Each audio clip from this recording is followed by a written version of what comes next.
Hello friend, welcome to my YouTube channel KV study में आपका हार्दिक स्वागत है। आज की इस वीडियो में मैं आप लोग को क्लास 12 फिजिक्स का एक मोस्ट इंपॉर्टेंट प्रश्न बताएंगे जो आपकी बोर्ड परीक्षा के लिए वेरी वेरी इंपॉर्टेंट है। बिना देरी किए वीडियो को स्टार्ट करते हैं। चलिए अपना क्वेश्चन की तरफ बढ़ते हैं। अगर वीडियो पसंद आए तो प्लीज़ लाइक एंड सब्सक्राइब कर दीजिएगा। फर्स्ट क्वेश्चन है कि कूलाम का नियम। कूलाम का नियम कहता क्या है कि यदि दो स्थित बिंदु आवेशों के बीच लगने वाले बल दोनों आवेशों की मात्राओं के गुणनफल के अनुक्रमानुपाती तथा उनकी बीच की दूरी के वर्ग के व्युत्क्रमानुपाती होता है। क्या कह रहा है कि दो स्थित बिंदु आवेश, मान लीजिए ये दो स्थित बिंदु आवेश हैं, ये Q1 Q2, ठीक है। ये दो बिंदु आवेश हैं। दो स्थित बिंदु आवेशों के बीच लगने वाले बल दोनों आवेशों की मात्राओं के गुणनफल के अनुक्रमानुपाती तथा उनके बीच की दूरी हम मान लेते हैं r है। इनकी दोनों बीच की दूरी क्या है? r है। दूरी के वर्ग के व्युत्क्रमानुपाती होता है। तो पहले हम लिखेंगे कि f बराबर नहीं, f अनुक्रमानुपाती Q1 व Q2 दोनों आवेशों के बीच लगने वाले बल दोनों आवेशों की मात्राओं के गुणनफल के अनुक्रमानुपाती। ये दोनों आवेशों के गुणनफल के अनुक्रमानुपाती हो गया तथा इनकी बीच की दूरी के वर्ग 1/1/r², अर्थात दूरी के वर्ग के व्युत्क्रमानुपाती होता है। इसे ही कूलाम का नियम कहते हैं। तो फाइनल हमारा रिजल्ट क्या निकलेगा कि F अनुक्रमानुपाती Q1 Q2/r²। ठीक है। अब हम जब ये अनुक्रमानुपाती का चिन्ह हटाएंगे तो एक कांस्टेंट लगता है, एक नियतांक लगता है। जो नियतांक लगेगा वह F बराबर 1/4πε0। ये कांस्टेंट है, एक नियतांक है Q1 Q2/r²। ठीक है। यही हमारा फॉर्मूला हो जाएगा, कूलाम के नियम का फॉर्मूला है। इस पे न्यूमेरिकल भी आता है दोस्तों, इस पे न्यूमेरिकल भी आता है, तो इसको आप लोग तैयार कर लीजिएगा फॉर्मूला। ठीक है। एक बार फिर से समझ लीजिए कि दो स्थित बिंदु आवेशों के बीच लगने वाले बल दोनों आवेशों की मात्राओं के गुणनफल के अनुक्रमानुपाती तथा उनके बीच की दूरी के वर्ग के व्युत्क्रमानुपाती। ये हमने दो बिंदु आवेश ले लिए, एक Q1 एक Q2। इसकी दूरी r है। दोनों आवेशों के बीच के अनुक्रमानुपाती होता है, गुणनफल के अनुक्रमानुपाती होता है, और उनके बीच की दूरी के वर्ग के व्युत्क्रमानुपाती होता है। तो 1/r² हो जाएगा। तो F अनुक्रमानुपाती Q1 Q2/r²। जब हम अनुक्रमानुपाती का चिन्ह हटाएंगे तो एक कांस्टेंट लगता है, एक नियतांक लगता है, जो कि है 1/4πε0 Q1 Q2/r²। तो यही फॉर्मूला हो जाएगा। नेक्स्ट क्वेश्चन देखते हैं कि बायो-सेवर्ट का नियम। बायो-सेवर्ट का नियम क्या कहता है? किसी धारावाही चालक तार में उत्पन्न चुंबकीय क्षेत्र की तीव्रता के लिए एक बायो-सेवर्ट ने एक सूत्र दिया था, जो एक फिगर के माध्यम से हम लोग समझेंगे। ये एक अनंत लंबाई का एक तार है, एक अनंत लंबाई का एक तार है। इसमें हमें एक चुंबकीय क्षेत्र की गणना करनी है। मान लीजिए एक बिंदु P है, A है, और यहाँ पर हमें चुंबकीय क्षेत्र की गणना करनी है। जब किसी चालक तार में धारा प्रवाहित की जाती है तो उसमें चुंबकीय क्षेत्र उत्पन्न होता है। यहाँ से यहाँ तक हमें चुंबकीय क्षेत्र की गणना, यहाँ चुंबकीय क्षेत्र की गणना करनी है कि यहाँ चुंबकीय क्षेत्र कितना है। यहाँ मान लेते हैं एक बिंदु P है, यहाँ पर चुंबकीय क्षेत्र B। ठीक है। और एक अल्पांश लंबाई हम लोग ले लेते हैं। यहाँ एक बिंदु B है और ये अल्पांश लंबाई L है। ए से बी तक की दूरी L है या लंबाई L है और इसमें धारा I प्रवाहित हो रही है। ये एक चालक अनंत लंबाई का एक चालक तार है। ठीक है, जब हम किसी चालक तार में धारा प्रवाहित करते हैं तो उसके चारों तरफ एक चुंबकीय क्षेत्र उत्पन्न हो जाता है। ठीक है, यही बायो सेवर्ट ने कहा था। तो बायो सेवर्ट ने किसी बिंदु पर चालक चुंबकीय क्षेत्र की गणना करने के लिए एक सूत्र दिया था। आज उस सूत्र का हम लोग स्थापित करेंगे, व्यंजक प्राप्त करेंगे। चलिए आगे देखते हैं कि बायो सेवर्ट ने क्या कहा था। कुछ उनके पॉइंट हैं और ए से जो पी की दूरी है वो आर है। ठीक है, ए से पी तक की दूरी आर है और ए से बी तक की लंबाई जो है वो एल है।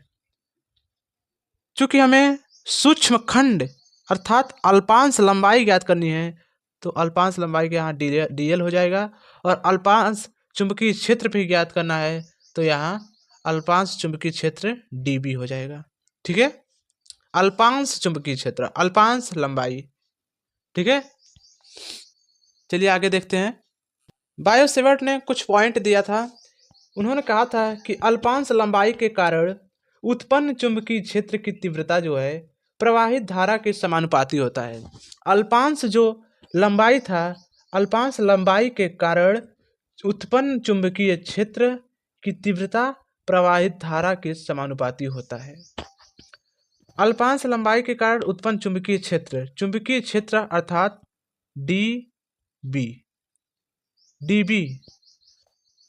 डीबी को हम अल्पांश चुंबकीय क्षेत्र है।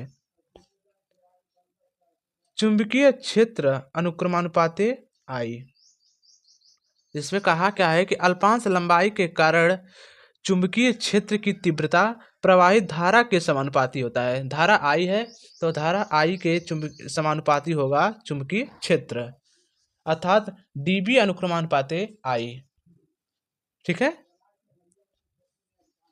नेक्स्ट पॉइंट क्या कहता है कि अल्पांश लंबाई के कारण उत्पन्न चुंबकीय क्षेत्र की तीव्रता अल्पांश लंबाई के समानुपाती होता है।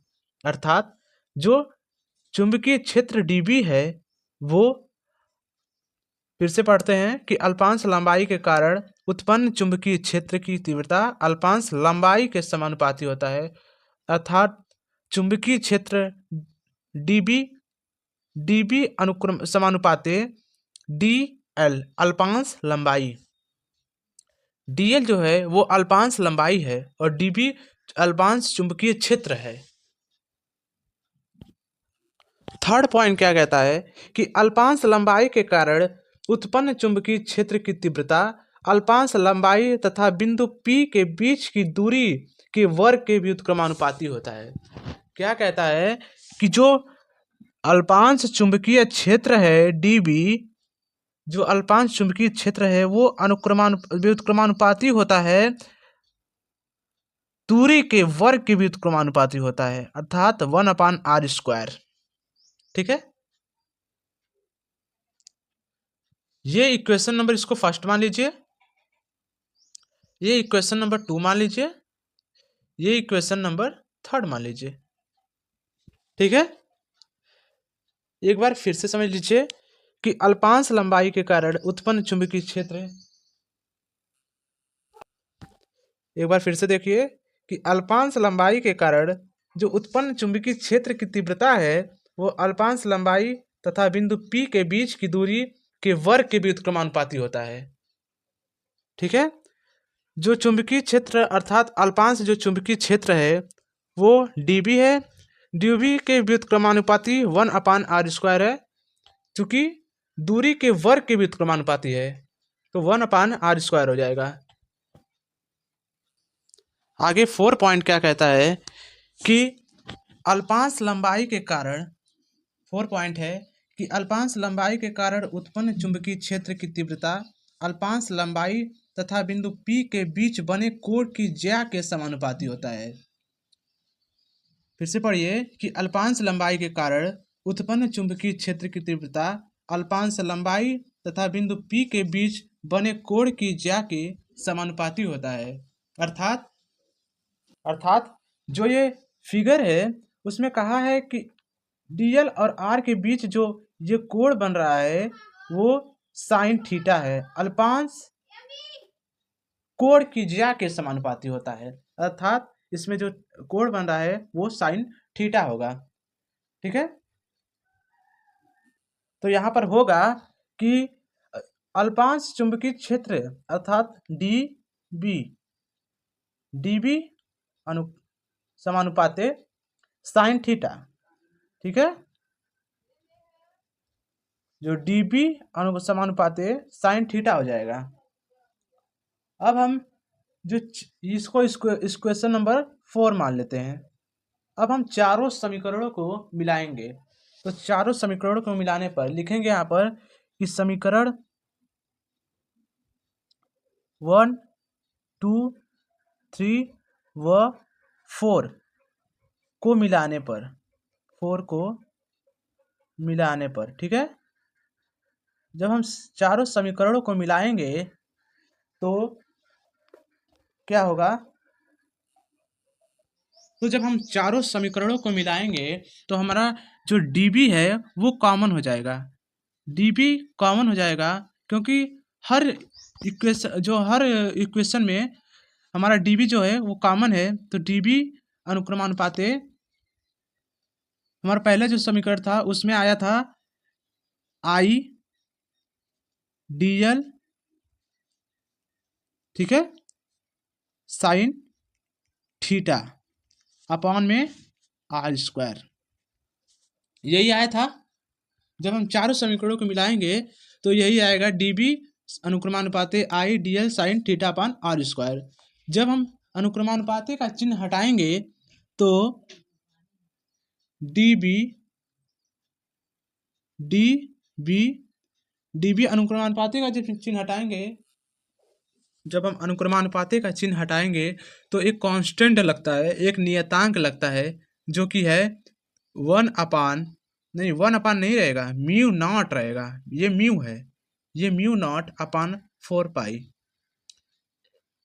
कूलाम के नियम में 1 अपान 4 पाई एप्सिलॉन नॉट लगता था और इसमें mu naught upon 4 pi IDL sine theta upon R²। ठीक है, यही व्यंजक हमें लाना था, यही व्यंजक हमें प्रूफ करना था, जो कि है DB equal to mu naught upon 4 pi IDL sine theta upon R²। यही हमें प्रूफ करना था। यही बायो सेवर्ट का फॉर्मूला था, यही उन्होंने व्यंजक प्राप्त किया था। ठीक है दोस्तों, अगर वीडियो पसंद आए तो प्लीज़ लाइक एंड सब्सक्राइब कर दीजिएगा। चलिए मिलते हैं नेक्स्ट वीडियो में ऐसे ही मज़ेदार वीडियो के साथ, तब तक के लिए धन्यवाद।